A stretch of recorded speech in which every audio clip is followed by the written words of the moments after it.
Today we are doing a book review for book club, My Side of the Mountain by Jean Craighead George. You can see it's honorable mention here for the Newbery Award, Newbery Honor Book. It's a great book. I highly recommend it. I do remember reading this book as a young person, and I enjoyed it so much I thought I would read it again and do a review for you today. So this is my review. My Side of the Mountain by Jean Craighead George is copyrighted 1959, 1988. It's one of my favorite children's books. The story goes like this. A boy from New York goes on a terrific adventure in the woods and learns how to live alone. He left with a pocket knife, a ball of cord, an axe, $40, some flint and steel. The story is generally told using the boy's notes and journals that he created during this time in the woods. The entire story is told from his point of view. So it's the first person I, Sam, wrote the book. Or I, as in Sam. It's as if Sam wrote the book. The boy's name is Sam, as I mentioned. When Sam told his dad he wanted to go live in the woods on great-grandfather's farm, I think it made Sam a little bit sad because his dad laughed at him. But at the same time, I also wonder that if that made Sam work that much harder once he left to try and prove his dad wrong. Everybody said that you'd only last one night or you'd be home. A couple people talked about they had thought about running away when they were younger, but they always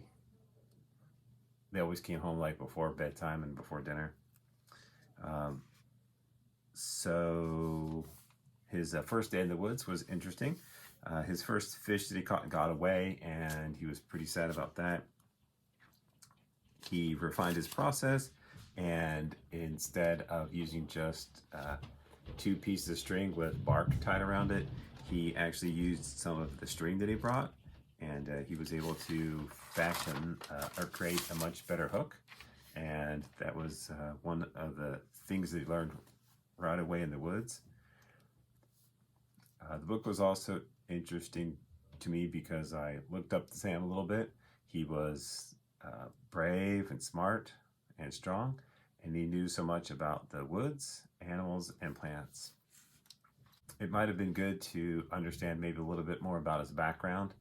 It sort of seemed like this information just sprung up in his brain, but obviously that wasn't the case. He learned it from somewhere. So I guess one of my few critiques of the book is it might have been good to mention how he came to know so much about the wilds. There was one example where that information was disclosed. So he explained that the first night when he was cleaning fish, that he watched the men at the market do it, and that's how he got his fish cleaned. But otherwise, this information seems to be pretty much missing. He meets various people throughout the book. I'll go through some of those people now. The first person that he meets is Bill something. Sam never actually learned his last name. What had happened was that Sam had camped in a very cold spot the first night, so there was wind that was rushing down the mountain, and he got really cold and wasn't able to sleep, and he couldn't get his fire going, so he was hungry. So that very first night, he ended up not sleeping well, and then he saw a house in the distance, and he went to that house, and the homeowner let him in. Sam got warm by the fire, and then the homeowner cooked the fish for him, so he got to eat, and then he fell asleep. The second person is a librarian. The librarian helped him find his great-grandfather's farm because he didn't go with a map. So this, as I mentioned, this copyright was a while ago. So 1959, there was no GPS or online maps or anything like that. So he had to, he knew about where it was and what town it was, and the librarian helped him find the maps and determine exactly where the farm was. A little later on in the story, Sam decided that he wanted to have a falcon as a pet and a hunter, so he went back to the library, and the librarian helped him find the books. Third person that came up in the story was that once Sam got settled, he's doing his chores, he's gathering food, he's hunting firewood, he's hunting animals, things like that, and he is out in the field, and he stumbles across an older woman who forces him to pick strawberries. I think at that point he was a little worried about getting caught because she was kind of figuring out that he didn't have parents or was there by himself, so that made Sam a little bit nervous. Fourth, once he got settled, he eventually got a little lonely, and there's a story where he goes into town, and I think he wants to just connect with some people, so he ends up going into a store, and the boy teases him a little bit and calls him Daniel Boone, and says that your clothes, he is wearing, at this point he's wearing leather clothes that he had made, and the boy says those look fake, and my kid brother has clothes look more real than that. Of course they were real because he had made them from scratch. A little bit before that story is the fifth person that he meets, or fifth person he sees, and that was a fire warden. So at this point, Sam wasn't too keen on meeting people yet, so he avoided the fire warden. What had happened was Sam had open fire, and it had some smoke to it, and the smoke attracted the attention of the fire warden. So the fire warden came to investigate and was looking around and trying to see where the fire was and why there's a fire there, and potentially calling the firefighters to put it out. The fire warden hung around Sam's camp and took a nap and eventually left. But after that, Sam promised to be more careful by having a cleaner camp and less smoke. One of the things that I enjoyed was the journey of Sam finding shelter and creating his shelter. He found an old, very large tree, and it was like dead, sort of towards the top, and or there was no top and maybe just the bottom or something, but the bottom was kind of rotted out.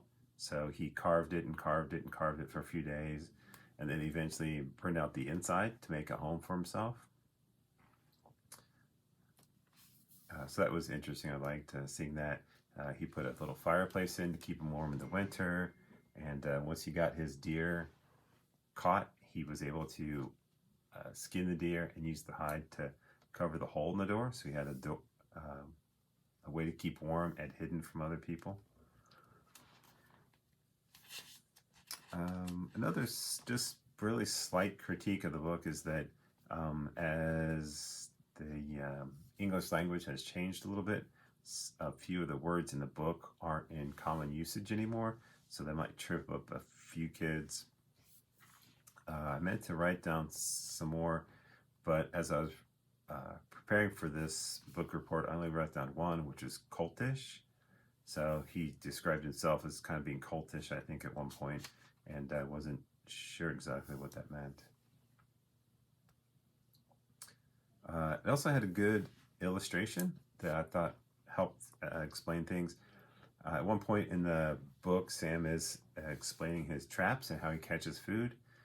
The book had two nice diagrams of traps. So one was set up like a D-shaped, like this, and then it was on the path. So as the animals would go through, they would walk through this, and then if they trip it, it was hooked up like this. And so when they step onto the string, this part slips, and then it comes up, and then the string comes up and catches the animal.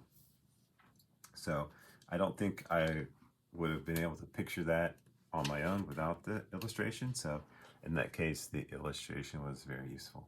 Going back to the falcon, Sam sort of gets a pet when he captures a newly hatched duck hawk. Later, I think we come to know this as a peregrine falcon, but in the book they refer to it as a duck hawk. It keeps him company. He talks to it, and when he gets lonely, they have good interaction. It's a good listener bird, I guess. It also warns him of other humans. So Sam and the bird, who he named Frightful, were in the woods together for a while. And as the different people and hunters come on and off the mountain, the bird would get really tense. So Sam would watch for that, and he knew when there were other people around. Also, he had taught the falcon to hunt for him. So Sam would, like if there's a field, Sam would walk through the field and then kick the grass, and then the animals would scatter, and then the falcon would come down and grab the animals for him. As Sam's clothes wore out, he was forced to make some clothes. At first, he started with an apron with a deer hide, where he had big pockets for gathering things. So as he would wander back and forth on the mountain, he needed to gather the different bulbs and nuts and different seeds that he could eat and things. So that was his first clothing project, with some aprons. Eventually, he made pants, a shirt, fur-lined underwear. I thought it was interesting that he used different techniques to catch the deer. So at one point, he set up a big rock, and then the rock fell and then crushed the deer after the deer got the bait. And some other ways that he got the deer were that when it wasn't hunting season, there would be poachers there. So at the first time there was a poacher, Sam got scared and climbed the tree, and he was sitting there watching what was going on. And then the poacher came by and then shot the deer. And before he knew it, Sam could see both the deer and the hunter, but the hunter wasn't able to locate the deer. The deer was dead, laying down, but the hunter couldn't find it. So once the hunter gave up, Sam was able to go and get the deer, and that was where he got the deer hide for his first apron that I mentioned. Also, I thought it was funny that as time went on, his techniques changed a little bit. So instead of waiting for the hunters or the poachers to shoot the deer and not find the deer, he actually became a little more active in the process. So I thought it was really cool that he would wait for the hunters, and then the hunter would shoot the deer would fall. He would run over to the deer quickly before the hunter got there, cover it with branches, so the hunter wasn't able to find it. And I thought that was kind of a funny, interesting twist. As I already discussed, Sam meets several people in the book. I think it's a way that the author likes to show things will happen in the future. A fancy word for that is foreshadowing. And also maybe potentially showing the book's going to be ending. So there's kind of a progression or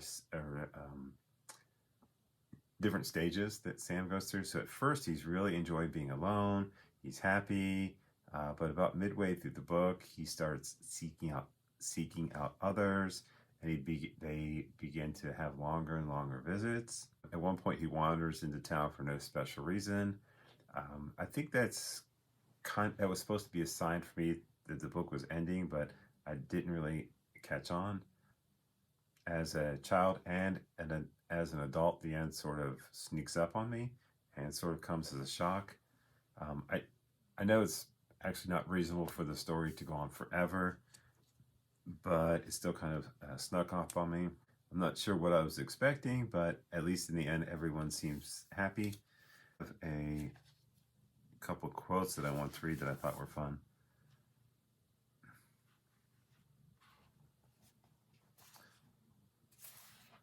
So this is one of the early interactions with people in the book, and where he's just left New York City and he's trying to find where the farm is.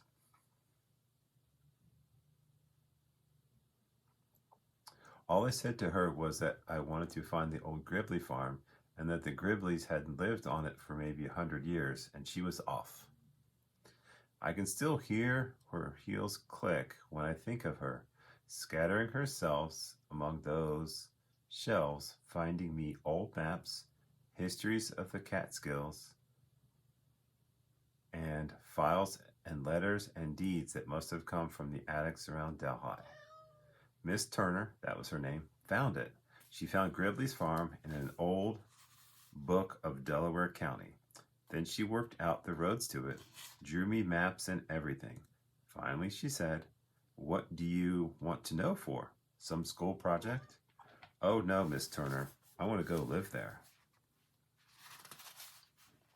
"But Sam, the forest is all trees now. The house is probably only a foundation covered with moss." "That's just what I want.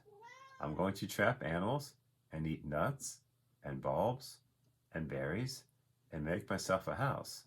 You see, I'm Sam Gribley, and I thought I would like to live on my great-grandfather's farm." Miss Turner is the only person that believes me. She smiled, sat back in her chair, and said, "Well, I declare."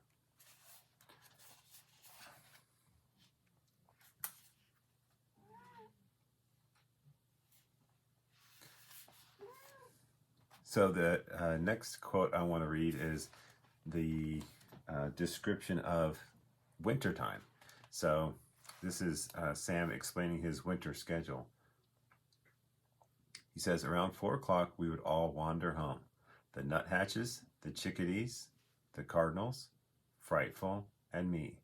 And now came the nicest part of wonderful days. I would stop at the meadow and throw Frightful off my fist. She would wind into the sky and wait above me as I kicked the snow-bent grasses. A rabbit would pop up, or sometimes a pheasant. Out of the sky, from a pinpoint of a thing, she would dive, my beautiful falcon. And oh, she was beautiful when she made a strike, all power and beauty. On the ground she would cover her quarry. Her perfect feathers would stand up on her body, and her wings would arch over the food. She never touched it until I came and picked her up. I would go home and feed her, and then crawl into my tree room, light a little fire on my hearth, and Frightful and I would begin our winter evening. So that was about halfway through the book, maybe a little more. I mentioned the different people that came by.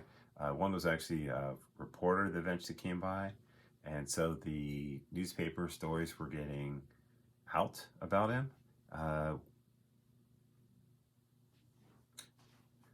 Sam had a friend that he called Bando that came in and brought the news. So this one, the title of this news article was "Woman Reports Meeting Wild Boy While Picking Strawberries in the Catskills." Mrs. Thomas Fielder, 97, resident of Delhi, New York, told this reporter that she met a wild boy on Bitter Mountain last June while gathering her annual strawberry jelly supply. She said the boy was brown-haired, dusty, and wandering aimlessly in the mountains. However, she added, he seemed to be in good flesh and happy. The old woman, a resident of the mountain resort for 97 years, called this office to report her observation. Local residents report that Mrs. Fielder is a fine old member of the community who only occasionally sees imaginary things. I want to show you there are a couple more books in the series. I just learned about this. So this is a book by the same author in the series. So on the other side of the mountain, on the back it says, this is the second book in the series. It began with My Side of the Mountain and continues with Frightful's Mountain. Sam Gribley's something endangered beloved falcon comes home, but Frightful doesn't know how to live alone in the wild. She can't feed herself, mate, brood chicks, or migrate. frightful struggles to survive and learns to enjoy her new freedom. But she feels a bond with Sam that can never be broken, and more than anything else, she wants to return to him. So that's the last book in the series. So that is my review of My Side of the Mountain.